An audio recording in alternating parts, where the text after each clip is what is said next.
Welcome to the Fully Known podcast, where we press in to learn more about God, to fully know Him in our lives as He fully knows us, and to just get in and add, what He wants for us to our lifestyle. Amen. I'm your host, Christian Carter. I'm Shalana Ruffin, authentically CC. And my wife is in it this week because we're talking about Marriage. there you go. Talking about marriage because this is Valentine's week. So I figured we'd have her get on. And then we have baby Maverick too. And he's like kind of sleepy. So yeah. All right, let's get into it. So so far what do you know that that are the guidelines and the guides from what God says about marriage? What does God say to you about marriage? What is it? What do you mean, what is it? What does God tell you that marriage is? It's a covenant. Okay. It's a bond. It's more than just a contract or commitment. It's a in-depth bond. It's a making of two into one. So when we talk about marriage, we we have to consider that it's deeper than just a friend or a boyfriend or girlfriend. It's a deeper level of commitment and also a deeper level of growth. It's a deeper level of understanding and depth of a relationship. So it becomes you. This person and this person, when they get married, that becomes you. And it becomes them. They become a new person, two combined into one, becoming a new. You become one new entity.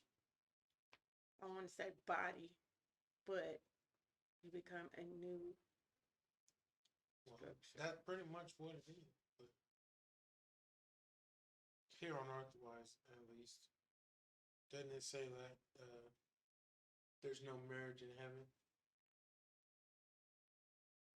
Because you become new when you go to heaven. You're not going to be the same person. You take on a different form. So if you take on a different form, or if you take on a different life or a different form when you get married, then when you go to heaven, you get a whole nother one. Yeah. Okay. What does he say that marriage is to you? Well, I was saying, like she was saying, we unite. Like, pretty much when you get married, you got to put God first in your marriage. So, when I don't know how to explain it. You need to put him first. So, if God's not first and he's not the center of both of our lives, then, I mean, how would we be married? So it's like the same thing that we said in the last episode. Marriage comes from not only just you love somebody so you get married, Correct. but if you get married and you don't have God first in that marriage, then there ain't no love in it. Therefore, what? The marriage is supposed to be void? I mean, eventually, I don't think you would be together long if it's not No, not necessarily. necessary. There's a lot of people that are married Mhm. and have successful marriages, that's because they built on the principles of the standards of marriage, Mhm.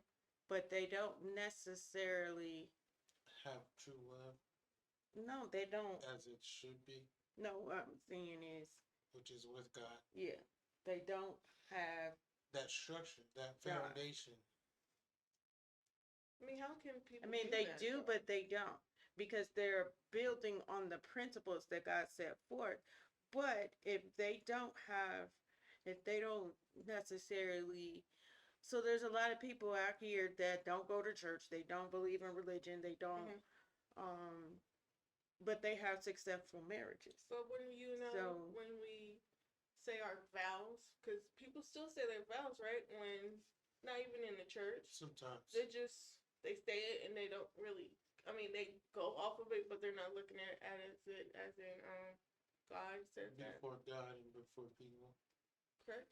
Or you A lot know, of them write their own vows now. So they've gotten away from those traditional, vows. from the traditional vows that we become accustomed to, that we know as in a marriage ceremony. So, but again, they still build on the principles that God has set forth, and that's what keeps their marriage sustainable. So, in a way, it is, but it isn't. Mhm. So you can live by the principles of God and not claim Mhm. God. So pretty Yeah, much, So that's that's also what we a lot talked of about. people do in their marriages that don't necessarily put God first. They still build off the principles for marriage that causes them to be successful. And then a lot of marriages really aren't successful. They just stay together. so they like pretend. Well, sometimes the marriage is more beneficial in other ways, Right. business wise and Right. appearance wise. It may be more. That happens in the church too. There's a lot of pastors and first ladies that They just pretend. really are not doing good together, and they just stay together because it looks good for the church. And I mean, if you're gonna go to church, you're gonna preach, right? Why not pray about your marriage? Why not go to counseling or other things like that so your marriage can be sustained? I mean, I hear off of podcasts all the time. There's nothing wrong going to counseling Yeah, but a lot of people don't want to do it. because they're scared. No, Right. because they don't want to deal with their own issues. That's why a lot of people don't go to counseling or therapy, because that they helps don't with want to it. have to deal with themselves and that too.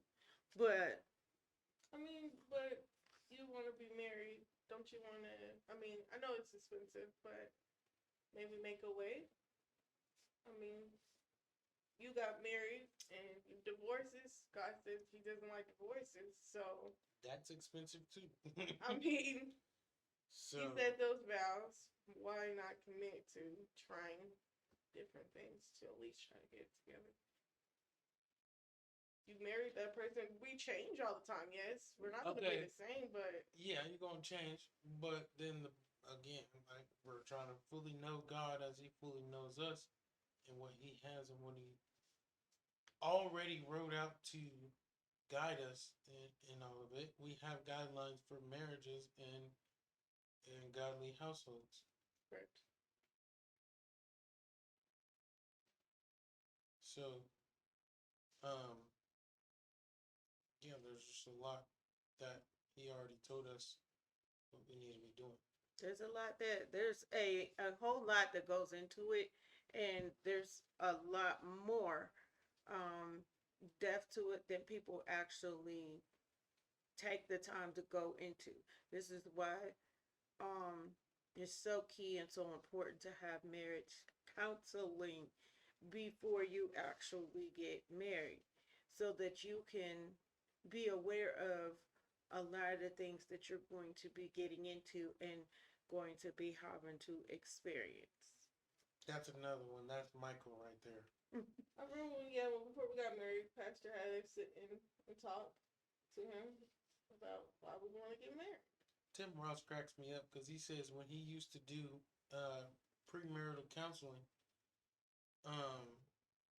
he said when he did his premarital counseling, his whole goal was to break them up. Really? He goes into it with the objective to break them up. If they would stand through it, then they good. If they break up, then that means whatever made them break up during that premarital counseling was gonna come up in the marriage. Mm-hmm. And so if it was gonna break it, it was gonna break it eventually. So if you can't get through everything, all the trying to break you up, if you can't get through that, then it's going to come up after you're married, and then it's going to be a lot worse. I mean, yeah. I didn't think about it like that. And that's what I've heard other pastors say that as well.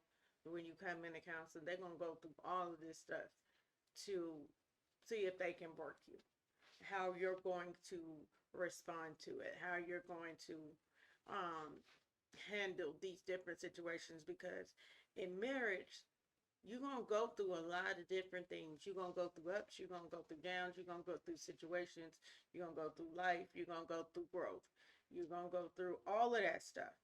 And so you have to be able to find your person that you will be able to go through all of these things with. And sometimes that get hard because we don't know what situations we're going to face. You have no idea what situations you're going to face from the day you say I do to the end of your life. You don't know what's going to be, coming your way and how you're going to deal with it. So you have to be able to find someone that can and is willing to go through those things with you. That's going to be willing to help you walk through it, try to understand. And sometimes, and I believe this is really why, the divorce rate is so high, is because people go through certain things, and some things people just can't handle. They just can't handle it. And so some seasons in life and during marriages, you may have a lot of different things that's thrown at you at the same time. And so when you're going through this whirlwind of different things, sometimes you just one will just break. And sometimes one will just carry too much of the load and burn out. So it's very important that you got to keep going and keep working, and you got to keep. And the one thing I would say is forgiveness is your strongest. Well, then that's also why it's extremely important to stay within the will of God in your marriage and in everything that you do, because He's going to keep you grounded, and His will be done anyways, and His will is always what is best for us. So as long as we're staying within the will of God and we're striving to live righteously and follow what His guidelines are for us, then we'll turn out all right. True. But how easy is that? Like, it's easy to say that, but it can get difficult in spots when you're walking it through. And I'm not saying that it can't be done, but what I'm saying is in a marriage, y'all not gonna always be up at the same time, and y'all not always gonna be down at the same time. Right? Can't see eye to So eye. you may have one that's, they're in a strong point, and they're in there, and then the spouse would be at a weaker point where they're like, man, this is a lot. God, what is happening? What is we doing? I don't know if I'm, you know what I'm If saying? I want to do this. So it's easy to say we got to stay grounded, but sometimes it's hard to do that. And that's just, I'm gonna say that for me personally, like in life in general, as an individual, even outside of a marriage, as an individual, there's times when I struggle and I'm just like, look now. Go play. And so when you think about that and you have a spouse that you're dealing with, sometimes we have to give them grace in those moments. In those moments when they're not as strong. We got to learn how to give grace. Mm-hmm. To me, it's hard. I mean, especially like when you're trying to understand what the other person says, if you don't understand it, and it's like, okay, I'm gonna try to do this way, then you're trying to be just like your spouse. You can't be exactly like them because you're two different people. And you think not alike all the time. Your brain develops differently. So if Go charge it. you read the Bible and you got this from the Bible and I read it and I didn't get that same exact thing, how can you be like, okay, I understand where you're coming from and I Right. don't know what you're coming from because I'm like, this doesn't sound right, or are you trying to explain to me like Christian do? He does it all the time and I'm like, that don't make sense. But Okay. it do though. And then I'm like, I still don't get it. Let me read it. That's and then I the still point. don't get it, so it takes me I know, but it makes sense to To you, you. but it don't make sense To to me. her. And I'm like, okay. And then you're like, well, I read these different versions, and I'm like, I just. That's what I was telling you. Okay, so when you're confused and you don't have direction, I always say every situation that you're ever gonna come across is gonna be the answer is found in the book. So when you go and read the book and you're like, this don't make sense. I don't understand what it's saying. Mm-hmm. Go get a different version. Different version's gonna say it clearer or less clear.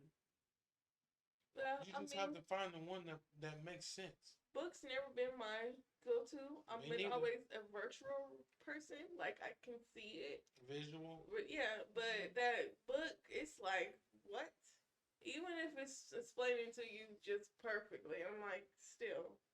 I wish when we was watching The Chosen, I kind of like watching how the Bible went. To just watching it Now because that would be cool to have the entire Bible. actually showing you. To have the entire Bible, like the entire Bible converted to cinema.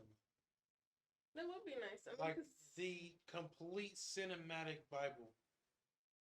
That would take like 30 years to produce.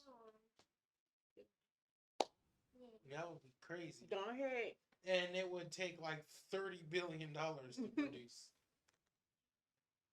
$30 billion in like 30 years. Okay, so you getting the vision, huh? Hopefully somebody sees this clip or whatever, or this part, and does it. Listen. Extreme I'll billionaire. go watch it. I still want to go see The Chosen they just put on there. Yeah, so. When God gives a vision, you don't have to wait for no billionaire To do it. And then what you gonna do? What you mean? What you gonna do? Ain't nothing stopping from writing the script. The script right here. Okay. I'm not talking about in cinematic form. I was gonna say, I'm talking about literally line for line acting the entire Bible. Yeah, it's taken I long, mean, but it including the Psalms, Listen, including the songs of Solomon. listen. But some of that stuff in the Bible gets like detailed. I'm saying obviously don't go. I I'm mean, saying obviously don't act out. Uh, and so well, you had so and so and so and so had so and so and so and so had. well, you so-and-so. said that. What's a genealogy? Yeah, But I mean, you can portray that still. Yeah. of I course. mean, obviously we don't have to show giving birth to each individual, That's a lot. but I mean, you could still portray that. Like what you was reading the other day, he had to kill that one dude. What was you reading? Oh, First Kings. Oh my goodness, That man killed mug. like That three mug people is a in one good story. one Read that. chapter. Okay. So Elaborate. What story we talking about? we talking about the story when King David was getting ready to die, and what's his name? It's going. I'm gonna get it. Matter of fact, I'm about to say you got Read your the Bible Bible. right in your lap, bro. He was really sitting there telling me too when I was listening. And he was like, Because- he had to Listen, kill this you one. would be amazed story at was these good. stories that's in the Bible. Okay, when you okay, actually okay, okay, read okay, it. okay, okay. I know. Okay, yeah. It was tripping me out when I was because so this man, everybody knows King David, David and Goliath, yada yada yada, Mhm. Bathsheba, all that. Mhm. Everybody knows King David. Mhm. He got old, and the son who he had with Bathsheba, and he took out old boy because he trying to cover it up and everything. Cause didn't he cheat on his wife? He didn't have no wife. So whose wife was he? It was I don't remember what his name was. Okay, but the story with that was, She was married. She was married. Her husband was in the military, Mhm. and he seen her bathing out his window or whatever, and said, "Who's that?" So then, him as king, he slept with the girl. She got pregnant. Then he's like, "Oh snap! She married. Was her husband?" So he calls her husband back home, and tries to trick him into going to sleep with his wife, so that he'll think that that's his kid. Yep. Mhm. He was like, "No, I can't do that to my brothers. They're out there fighting, and I'm, home with my wife, enjoying my wife. That's not cool. I'm not gonna do it. I'll just chill out here until it's time to go back out." Yeah. So then King David was like, "Dang, I can't trick him." So he sent him back out to war, but he put him on the front line so that he would die, and he'll never find out. So did he die? Yeah, he sent him back out to war on the front line, and he Killed him. got died. And He so got killed. that He won. baby was King David's So baby. yeah, the baby was King David's baby, but the dude never found out because He King died. David sent them to die to cover it up. That's crazy. This is how they used to act. They was ratchet back then too. I mean, I'm gonna say Yeah. they do that now. But he was They used to kill people like that. that For real. okay. That wasn't even what we were getting at. That was just Right. the backstory of that. For anybody, that's a crazy story too. Go back in there and read that. Go back in there and read that. That's a crazy story too. Listen, it's some But- stories in there. I'm telling you. It's entertaining, and then, but it's real. So, anyways, King David, that same dude, that son that he had with her was Solomon, right? Yeah, Solomon, which would later be King Solomon. The King Solomon that's known as the greatest king that there ever was, the wisest king that there ever was. Mhm. A lot of people don't know why they call him that, but that's Bible too. It's another story. But anyways, so when King David was old, when he was old, Michael, we talking about somebody else killing somebody in the Bible, not video games. That's the teacher Lego game. That's the scary game. You want to play that upstairs? No, that's a scary game. Don't play scary games. Change it, Michael. Thank you. But anyways, so King David's son that he had with Bathsheba, which was Solomon, which would later be the King Solomon, the wisest king that there ever was, the greatest king there ever was. So it said,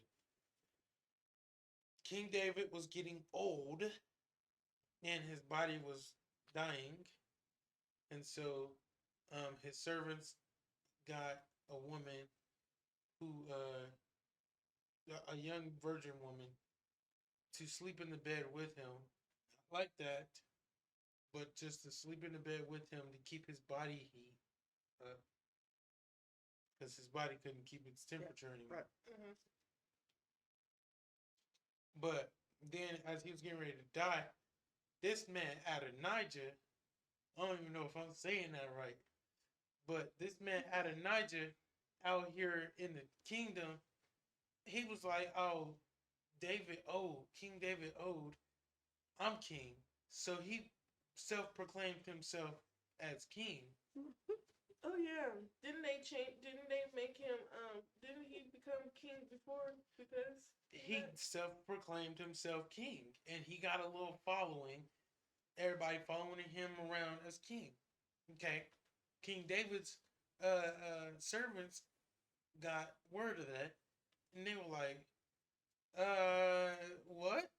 Like, who said you was king, bruh? What is you doing, bruh? And then, so Bathsheba found out, and King David had already promised her that her son, Solomon, would be the next king when he died. then Solomon became. So then she went to King David, and she was like, hey, didn't you promise me that my son Solomon was going to be the next king when you die? So why is this man running around here and he's king? King David was like, oh, really? All right, bro. I got something for you. Since you want to be out here, wilding like you really call the shots around That's here. what we doing? How about this? Before I even die, I'm about to put my boy up here. So he said, take him down on, on my horse, and take him down and bless him as king and put him on my throne. Because back in the day, once you go down on the king's horse and you get blessed by the high priests and stuff, and you sit on the throne, then you are officially king. So he was like, since Adonijah want to be walking around here like he owns something, like he called the shots or something, I'm just going to go ahead and make Solomon king right now. Yeah, let me just before I go even ahead die. and do this. 'Cause I So might it's die no anyway. mistaking. Because nobody can walk around here talking about the king. Right. So they did that. Boom, boom, boom. He made Solomon king. Adonijah found out and he got spooked. He was like, oh snap, they about to come get me. So he ran and went into the temple. Because back in the day, you could not kill nobody in the temple. Not even really if you were a king. Because that was just, no. You didn't do that. It was like, because, if you kill somebody out on the streets, the king and the officers and whatnot are going to handle you. Okay. But they believed if you kill somebody in the temple, God gonna handle you, because that's his temple, and that's Right. not where you. That's a sacred place. You don't play in You there. don't kill nobody in a sacred place, in a holy place.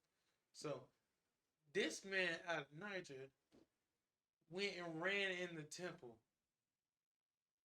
Yeah, and they to came. hide so they couldn't get him. They came and got So, him. King Solomon sent his peeps out to go get him, to go find him. Mm-hmm. And it wasn't even like that. King Solomon wasn't gonna kill him.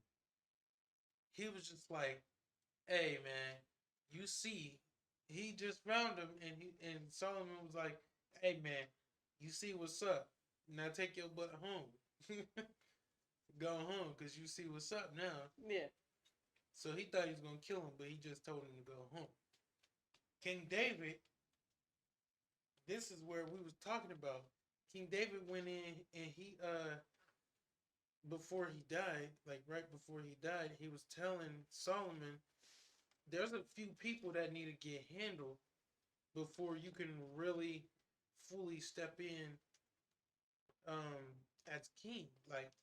Like he's already king, but he was like, before your reign as king can really go forth, before people really gonna take you serious, there's a few people that you gotta handle. And so it was a guy who let me see. He said I got it.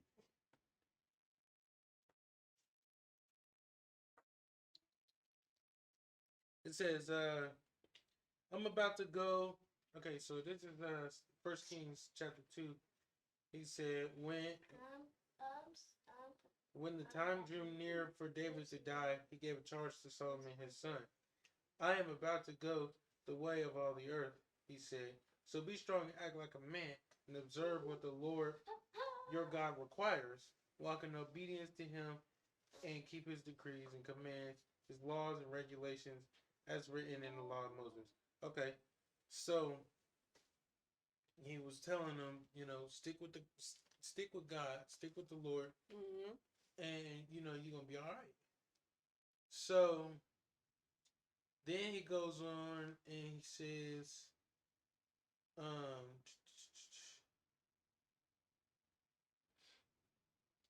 now you yourself know what Joab, son of Zeruiah, did to me. What he did to the two commanders of Israel's armies, Abner, son of Ner, and Amasa, son of Jether. He killed them, shedding their blood in peacetime as if in battle. And with that blood, he stained the belt around his waist and the sandals on his feet. Deal with him according to your wisdom. This the part that had me. That line that was mad gangster of David. He said, deal with him according to your wisdom, but do not let his gray head go down to the grave in peace. He said, handle that fool. And when you handle him, make sure he don't go out easy. He want him dead. He said, when you take him out, don't let him die peacefully. Handle him. I was like, yo, this man David went out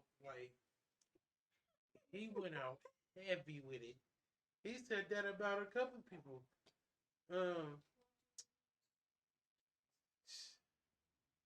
He said what he said. Yeah, I was like, dude, it's saying, and remember you have with you, and remember you have with you Shimei, son of Gera, the Benjamite from Bahurim, who called down bitter curses on me the day I went to Mahanaim. When he came down to meet me at the Jordan, I swore to him by the Lord, I will not put you to death by sword. But now, do not consider him innocent. You are a man of wisdom. you will know what to do with him. Bring his gray head down to the grave in blood. He said, take that fool out too. He said, "Blood." He said, get him too. It's like they want these people to get chopped up or something. David was like, get him, and get him. Like, go ahead and kill him. bruh. We ain't got time for them people no more. I was like, yo, that's They was crazy. gangster at the end of the day. Now, that included,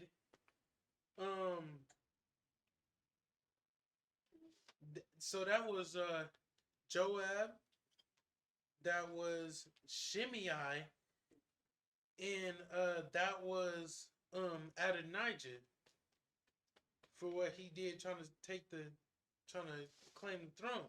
Mm-hmm. First one to go had to been first one that had to go was Adonijah, and that one right there was savage too. So he came to we just really just doing Bible study. Go ahead. So this man came out this man Adonijah came to Bathsheba, which is Solomon's mom, King Solomon's mom, and he was like, well, she said, do you come in peace, or do you still got, got beef with the king? He's like, no, I don't want no problems. So he asked Bathsheba, remember that woman that was King David's pretty much caregiver? Mm-hmm. He was like, I only come to ask for her. That's it. But if I ask him, he gonna say no. Mm-hmm. But if you ask him, you know how it goes. If I ask him, he gonna say no. Mm-hmm. If you ask him, he might say yes. Mm-hmm. So can you ask him for me? And that's all I want. And she was like, you're right. If you ask him, he gonna say no. She was like, all right, well,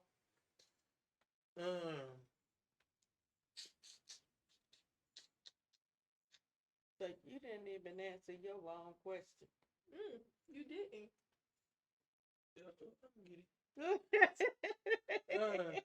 Because now we in here, and this is good. This is good. So she said, yeah, I'll do it. And then she came to him and was like, I have a small request. Don't say no. Pretty much. Mm-hmm. And she said, okay, well, Adonijah, he just wants the girl. King David, he's gone, so there's really no need for her. That's all he wants. Is he wants to marry her. Which that was a whole... Okay, so marriage, since we're supposed to be on marriage, I'll just throw in this marriage. Back in the day, back in the book, marriage was not really exactly the same as it is now. Back in the day, they was just liable to just up and marry any old body because you just seen them and you like how they look and you just, I want that one.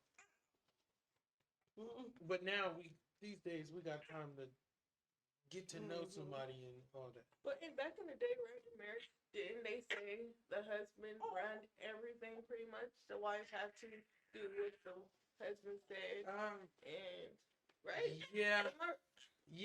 In reality, that's how it's supposed to be today, but it's just different. I mean, it's just way different. There was a reason why. There's a reason why it's supposed to be like that, but marriage is not really those. Okay, so those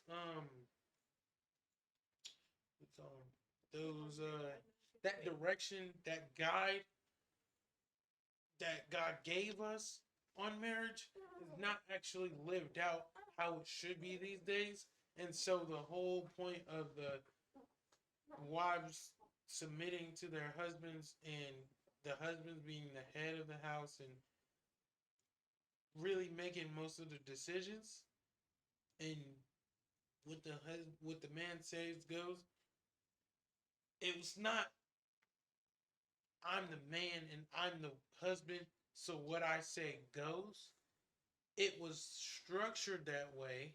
God structured that for marriage that way because it's supposed to be the wife submits to her husband and the husband submits to God. If the husband don't submit to God, what he says is invalid already. A woman is not going to submit to a man if he's not submitted to God, because what he says is coming from his own brain, which is not right. But Brian, that's not. I mean, I It says guard your heart above all else. It's because your heart is deceitful. So why did they take it overboard on it then? Because it was like, if your wife didn't do this, you beat them. the Bible says to beat your wife. No, but I mean, I was about to say I didn't read that part. No, the Bible don't say that. in But reality, but that's how what she's saying these is days? that's not where these it, days, but like back in the taken day. to. Like, think about it. that's the level that it had gotten went to. up How that far way. back in the day? I'm saying far back in the day. Like, that's what they started In doing. reality, that happens today. But that just answered that the same thing I said was the answer to that question. Because they're not submitted to God. They're not leading their household with direction from God. They're not following what they're supposed to follow in direction from God. Correct. And that's kind of where Because if you that are got off at, is that they took that, Mhm. if you that are principle submitted and then to they God, did it in you their not- own mindset. if you are submitted and following direction from God, you're not gonna beat your wife. Nope. So pretty much they said, okay, I'm the head of the household, and kind of just like forget what God said and do what they want to do to their wives. As in, you need to clean my house. You need to do this. You're going to sit at home. I'm going to do all the Well, work. also at the same time, back in that day, a woman didn't really need to work because, The men weren't right. no, because cost of living was nothing. It didn't cost that much to live, so you didn't need two incomes to survive. One man can go and work, and y'all got more than what y'all need. Right. Cost of living was nothing compared to what you could make. Right. That's not the same these days. In most cases, a married house, especially with kids, You both need the to work. woman can't sit at home. Need In most to have cases, two. in most cases, some situations, yeah. But in most cases, the woman can't just sit at home with the kids all day because the bills ain't gonna get paid. I mean, yeah. That's because the cost of living it's today outrageous. Oh, is way different from the cost of living in the Bible. Not that part. I'm telling Way you. different. It just won't stop going up. It seems like every year it goes up more. So Like $200-$300. So yeah, it's something. But anyways, yeah. A lot of that So, stuff was taken out of, like she said, a lot of that stuff was taken out of context in order to control their wives. And so you have clear instructions on how things are supposed to go. Now the man was the head of the household because God, one, created him first. And then he also gave him the responsibility for caring for everything else. And so if he has the responsibility of taking care of and providing for, then that's where the rest of it comes in at. So it's not just, he was just head of household just so he can be in charge of everybody. He was given responsibility. Right. And so what we see now today is people want the position, but they don't want the responsibility that goes along with that authority. Just like it's the same as if you go to church, you have a pastor, right? Mm-hmm. That pastor has certain responsibilities to his congregation that a lay person doesn't have, a first lady doesn't have. Right. There's responsibility that comes along with that position. Mm-hmm. And so God holds them at a higher standard of accountability as well for what they do with those that are underneath their authority. Michael, you want And to then, go like, play with that over there, like, please? how would I say it? Because you're right in So, front of the microphone. Nowadays, when you read the Bible, Completely.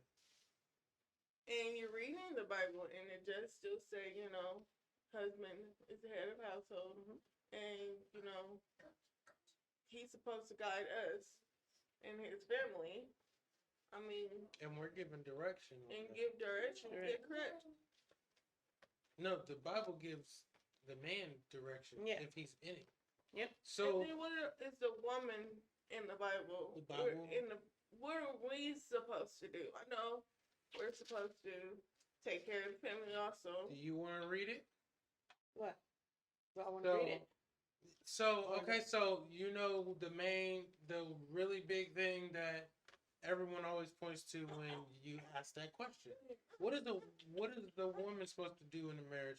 What is the wife supposed to do? What is our jobs? I mean, if Okay, we so can't do everything. Proverbs 31 explains exactly what a woman, a woman's supposed to do. Perspective that down to. And then that guidance that I was telling you the Bible gives the man is found in the whole book. But I hear reference to Ephesians 5 a lot. But you can do Proverbs 31. I'm reading.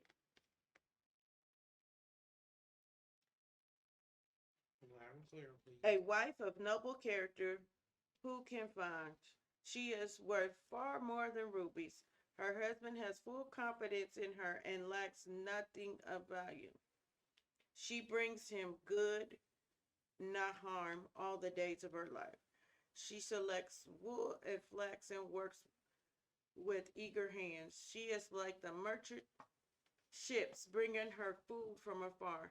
She gets up while it is still night. She provides food for her family and portions for her female servants. She considers a field and buys it. Out of her earnings, she plants a vineyard. She sets about her work vigorously. Her arms are strong for her task. She sees that her trading is profitable, and her lamp does not go out at night. In her hand, she holds the distaff and grasps the spindle with her fingers. She opens her arms to the poor and extends her hands to the needy.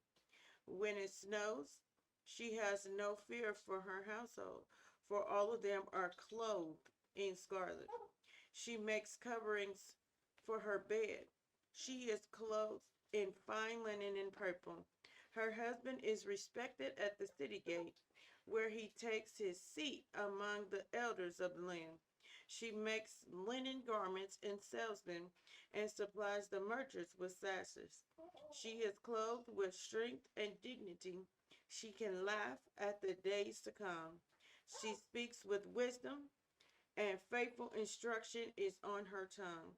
She watches over the affairs of her household and does not eat the bread of idleness. Her children arise and call her blessed. Her husband also, and he praises her. Many women do noble things, but you surpass them all. Charm is deceptive and beauty is fleeting, but a woman who fears the Lord is to be praised. Honor her for all that her hands have done, and let her works bring her praise at the city gate. Okay. What did you get? Me? You asking me or you asking? You first. Okay. Her So what our role first. Or you first. is we're supposed to care for the household, and we're supposed to take care of our husbands. So if that means that we have to put our hands to work to ensure that we have all the things that we need to make sure that everybody in our household is good, that's what we do. So we're the caregivers for the children. Yes. We know that we that's why We the one who makes the baby. we are and we are to ensure that our husbands are good. So that's what we the do Bible the cooking, and we do the cleaning more. So like when they're working, pretty much, they don't have to come home and have to be worried about having to eat or fold their clothes or have to worry about we keep our families fed and clothed and prepare our homes, and we care for the children. So the hierarchy is God first, then the husband. He's supposed to be the protector and the provider. And then the woman is underneath that, who is the caregiver and the nurturer. Correct. We care for the household, and then the children come after that. Right. So that's the hierarchy. Now, what happens in this generation and this time is we get that out of order. So what happens is you have the man who is not submitted to God. Then you end up having the woman who has already had children before the husband came, who's supposed to be submitted to God. So when those things get out of order, then it's harder to kind of throw those pieces in and then put them in order. Does that make sense? Right. Because a lot of these people these days, like you're saying, they're having kids, but then they're not together also. So it's kind of like mom is like, they have God right there, and then it's mom, and then it's just children. Then sometimes then it's boyfriend that comes to being the husband finally. And so trying to put all that mixed family together, right? It does. It makes things a little more difficult to keep it in the order that God originally set it up for. So when you think about throwing all those pieces together, right, and they're not in order, and so it takes some work to shift those things in their proper position. Now, when you have a woman who, okay, so say she's already had kids, so boom, that's already out of order. But when I have a woman who has kids, guess what she's used to doing? She's used to being the head of the house. She's used to being the protector. On top of being the nurturer and the caregiver. And then you join men into this position. So now she has to relearn to allow him to be the head. Correct. It's hard. Which is hard. It's very hard. You're used to doing the same thing for years. Correct. You cannot just stop doing it. Like, you're going to want to keep doing it. It's very hard. I'm the husband. I'm trying to be able to provide and take care of all of y'all. You need to, try to allow him to do that. But at the same token, that man has to submit to God. Yeah. God gives him the instructions on how to deal with his wife. Correct. Ephesians 5. Like that, yeah. But that's the point. That's the point. But that is the struggles that we have in this time. That's why this is important. I mean, it's important, but a lot of people don't even think to read the Bible because Nope. some people just don't understand actually the Bible, and so like there are now podcasts. You can But actually listen this is why it's important, to it. because it gives you instructions on how to do these things to make life easier for us. It's not to restrict us from doing anything or having fun or any of that. Right. These instructions are designed to make things easier and run smoother, not Mhm. harder. And so when we go against the instructions, guess what you have? Stress. Issues, stress, chaos, anxiety, depression. You have all these other things that are allowed to come in. Right. And a lot of times when those things come in, they overtake. And it gets over. Yep. So we have instructions as well. And then that goes right into instructions for family as a whole as well. So Ephesians 5, follow follow God's example, therefore, as dearly loved children, and walk in the way of love, just as Christ loved us and gave himself up for us as a fragrant offering and sacrifice to God. But among you there must not be even a hint of sexual immorality or any kind of impurity or of greed, because these are improper for God's holy people. Nor should there be obscenity, foolish talk, or coarse joking, which are out of place, but rather thanksgiving. For of this you can be sure. No immoral, impure, or greedy person, such as a person is an idolater, has any inheritance in the kingdom of Christ and of God. Let no one deceive you with empty words, for because of such things, God's wrath comes on those who are disobedient. Therefore, do not be partners with them. For you were once darkness. For you were once darkness, but now you are light in the Lord. Live as children of light, for the fruit of light consists in all goodness and righteousness and truth. And find out what pleases the Lord, and have nothing to do with the fruitless deeds of darkness, but rather expose them. If it is shameful even to mention what the disobedient do in secret, but everything exposed by the light becomes visible, and everything that is illuminated by That's a whole everything nother that is podcast right illuminated there. becomes light. This is why it is said, "Wake up, sleeper, rise from the dead, and Christ will shine on you." Yeah, that's a whole nother podcast right Be there. careful how you live then. Be careful then how you live, not as unwise, but as wise, making the most of every opportunity, because the days are evil. And that is truth. Therefore, do not be foolish, but understand what the Lord's will is.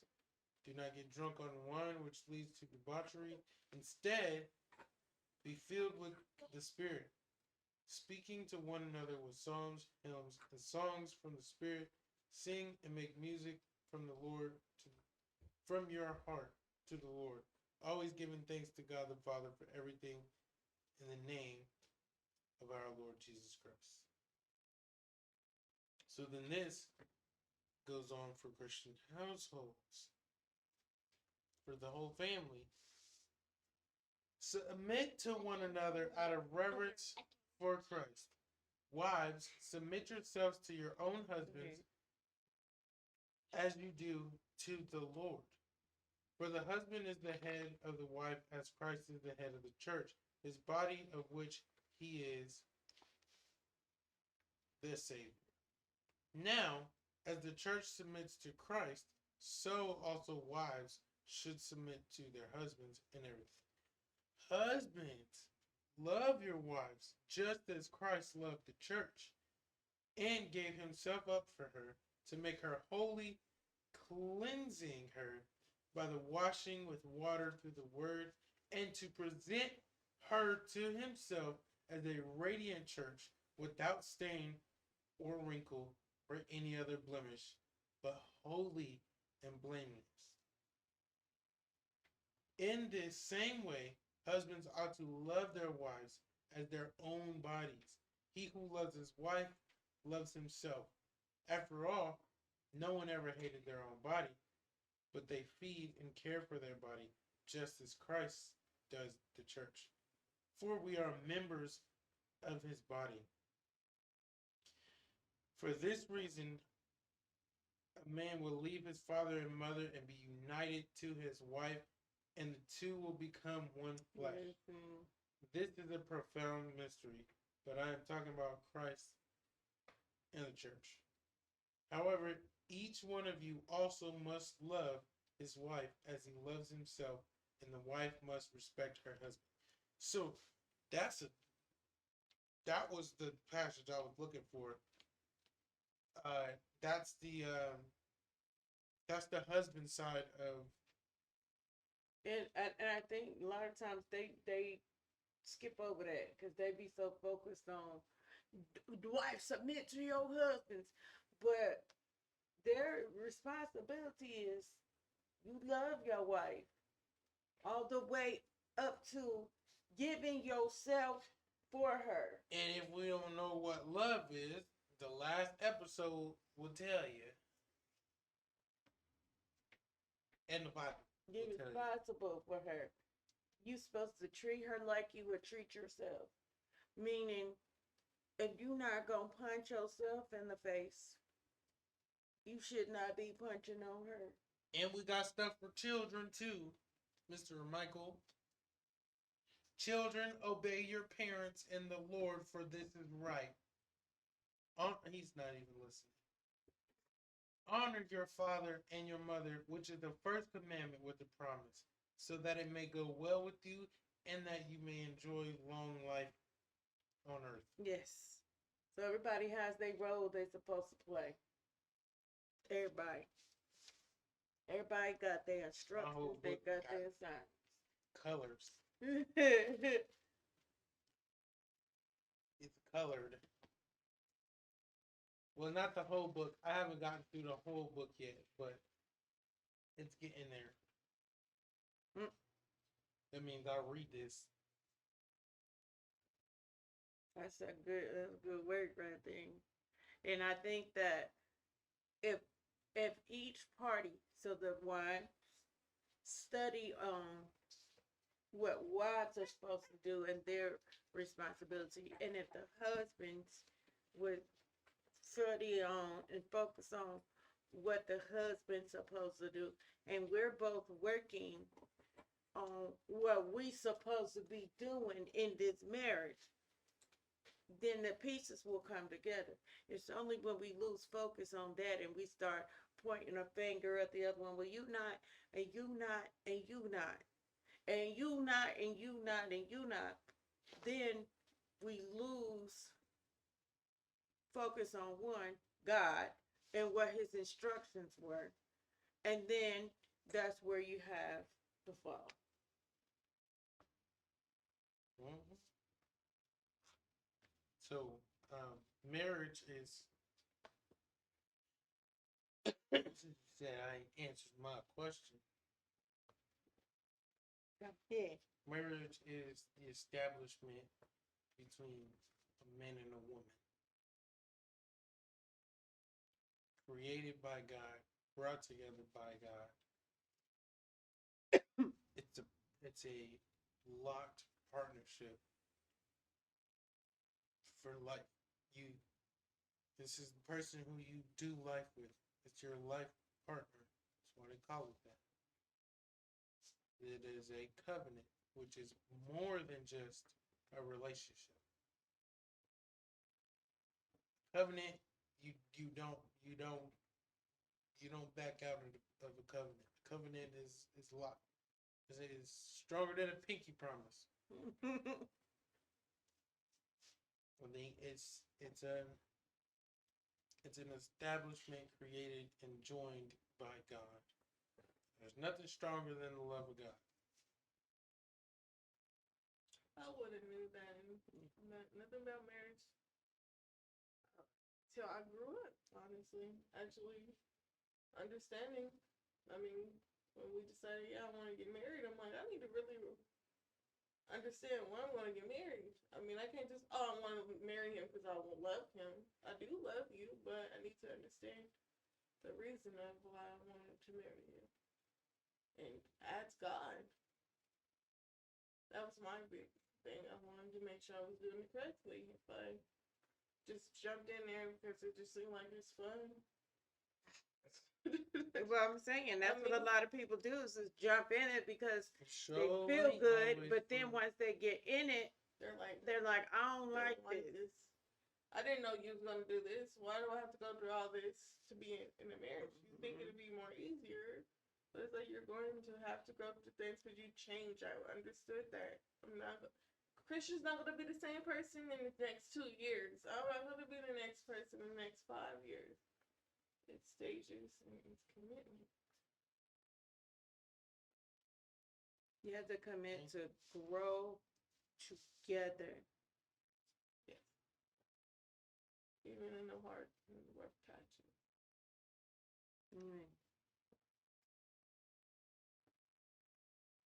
Final words? You want to wrap up?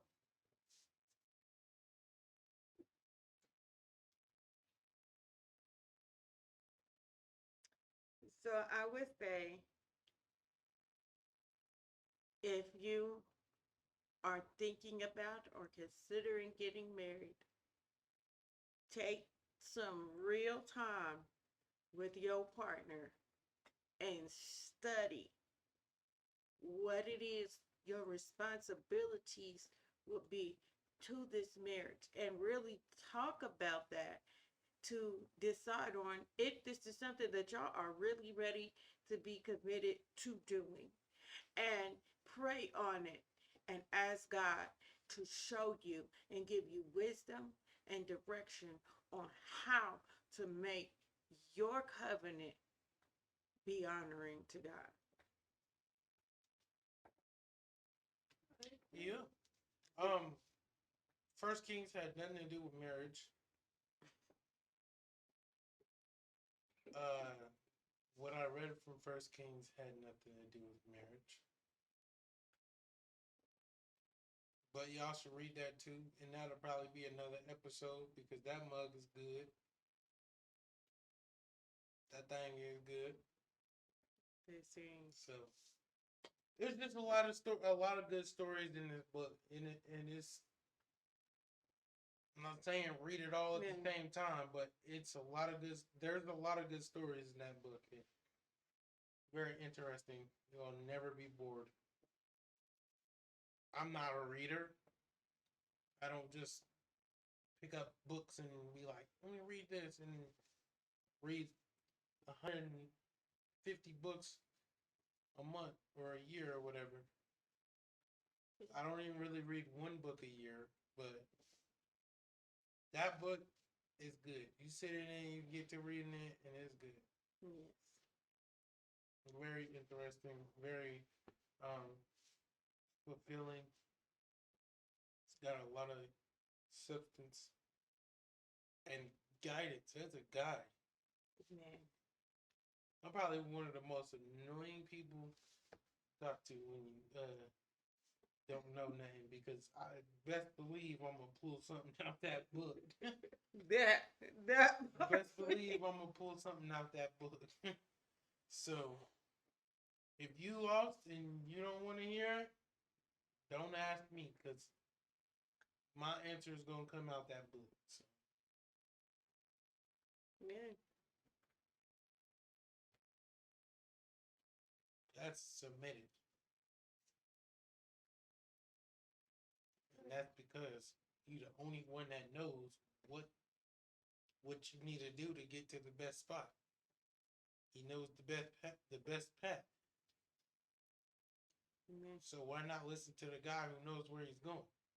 Who knows where you're going?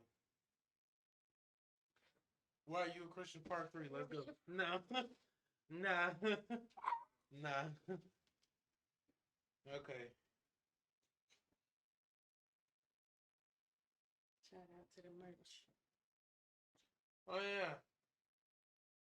Shout out. Shout out Crown Me. I don't know who else local, or even if you're not local, but we got a whole conference coming up.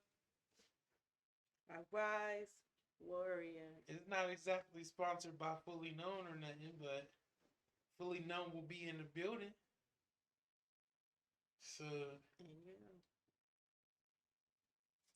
God is calling us in this time to not just not feel pain, but to be healed and whole from the root so that we will not have pain and we'll be able to walk out the purpose that He's designed for us. So, this conference, we are going to be getting in there, getting deep, and we're going to be setting some people free. So, come on out, get your tickets, get your merch. I'm ready. I'm ready to purchase mine next week. I didn't see this. got merch. Online. So, if you like t-shirts, we got them. We got mugs, we got journals. Got it all. We're going We got a word too. So, expecting God to be in the house. yep, so let's get it. Learn anything, if anything helped today. We know what to do. Go ahead and like, subscribe, share it to somebody who you believe could really get something out of this and you think should hear this. Share it to them. Put them in the comments. Put anything in the comments. If it sounded good, tell us. If it didn't sound good, tell us so we can get back in that word and get it right. Because that's all we're trying to do. We're trying to fully know God as He fully knows us. So, Started from the bottom. Now we did. started from the bottom, but He's here. He's here. So, He's here. And we need you to be here too. So if you feel moved to support us, we do have a link to support us financially and support us socially. If you ain't got no money to give, Get that support shirt. us socially. Share. Just follow us or subscribe and let people know. If the content's not great, but the word is great. And again, what we always say, He started from the bottom, but He's here. So support us in whatever way that you can, and be blessed. Let's see you next time. We'll see you next time. Michael, Nah. let's go. Come on. She said we'll see you. Come on.